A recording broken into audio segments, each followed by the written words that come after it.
So how does this middle ear solve this mismatch between air and the water, between the air and the perilymph? It uses the liver mechanism. Liver mechanism is again something familiar to us. We have read it in school, but we just have to apply this in our middle ear. By liver mechanism, if a force is applied from one point to the second point, we are going to have the force and then we are going to have one of the variable. It could be area of that point, it could be the length of the point, it could be the curvature or tension, anything. So we have a value of that and then we have the value of the force. The product of this is going to be equal to the product of the force on the second point and the same variable here. So that means both sides is going to be same. We will try to understand this in detail as we go through the three major mechanisms that the middle ear uses to behave like a transformer. The first one being differential area, and the second one is your lever action of the ossicles, and the third one is the buckling effect of the tympanic membrane. Let's see in detail what an area differential is. As we could see that the tympanic membrane is such a huge area, which is approximately 83 millimeter square, but we have two regions in the tympanic membrane, which is pars flaccida and pars tensa. The pars tensa is stretched and it has a very good effective area, which is 55 millimeter, that contributes for this area differential. So we will take only 55 millimeter square, although the whole area of the tympanic membrane is 83 millimeter square. And the force applied in such a huge area after this is going to be sent to a smaller area, which is the footplate of the stapes or the oval window, which is only 3.2 millimeter square. So as you see in this picture, a large area, when we apply the same force on a point on a smaller area, the force is multiplied. How much multiplication in our middle ear is 17 times. So the area differential comparing the area of the tympanic membrane to the oval window or the footplate of the stapes, we are getting a sound that is 17 times amplified because of this area difference. So this is the major contribution for the middle ear transformer action. The second one is the lever action. We all know that a lever is used to lift heavy objects. How do? They keep a fulcrum like this, right? So when you apply a force here, you're going to get a lift. Depending on where you keep this, you're going to find it easier to lift. So we have a bigger area, and even if you apply a smaller force, since it has a smaller area, you can have easy lifting of the object. So that is the reason we are using the same mechanism in the middle ear ossicles, especially the malleus and the incus. What happens here is the manubrium of the malleus, which is this one, okay, and then you have your long process of the incus, this one. These two are considered as the line which I previously drawn. Then you should have a fulcrum. This is the point. The fulcrum is the triangle, the middle point where you're going to apply, where you're going to keep your lever as. This is the lever point. So when you apply a force here, which is like applying force in this point, even if you apply a lesser force, at this point you're going to get a bigger force.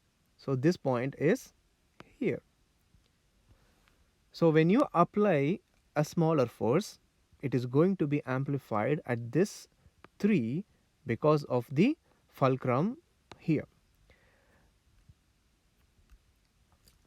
So this amplification, this mechanism gives an amplification of 1.3 times.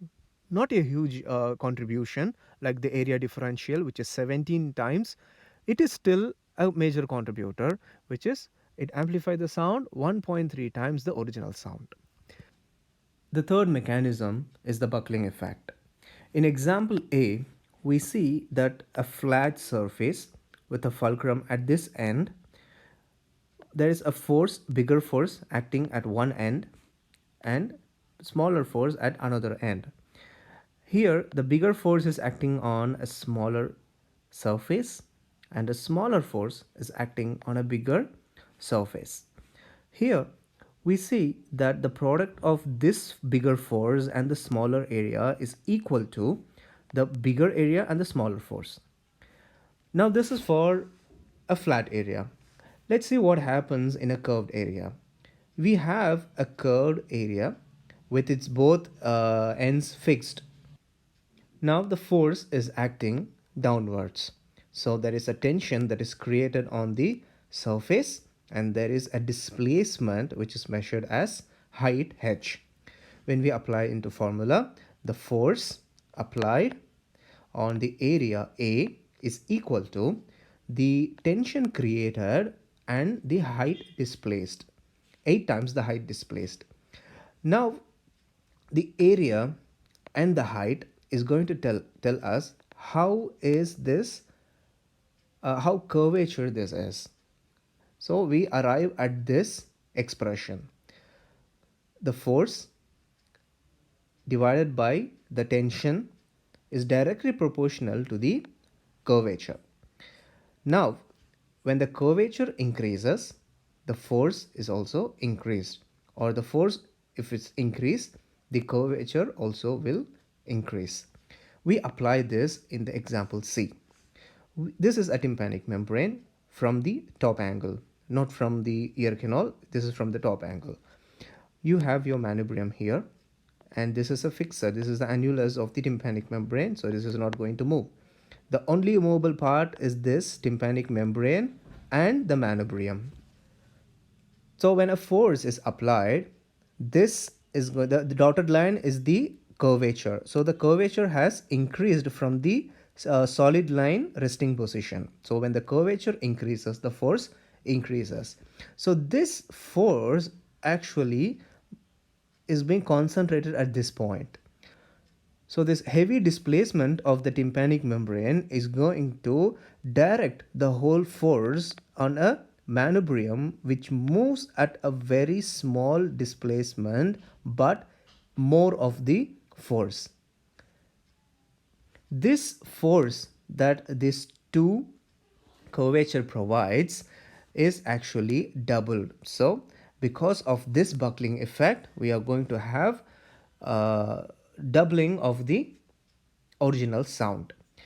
Now winding up with all these three, we have area differential that is helping us to amplify it 17 times, and then the lever action that is helping us to amplify on is to 3, and then the buckling effect that gives us double the effect. Now adding all these things, which comes to approximately 46. So with all these three acting together, we are going to get an amplification of 46 times, which when converted into dB with the formula, we are going to get an approximate 31 dB. This 31 dB result changes depending on measurement made by various authors. So whether you take the whole tympanic membrane area into consideration, or you are taking a different measurement. Here we said 55. There are other measurements which have been reported in the literature. So depending on which area you're going to take, the value will change, but it's not going to change too much. We see here as 31. On the other studies, it will be 33 or 36. So the resultant is that the middle ear is going to amplify an original sound many times more to match this air and the perilymph impedance mismatch. Thank you for listening. Have a nice day.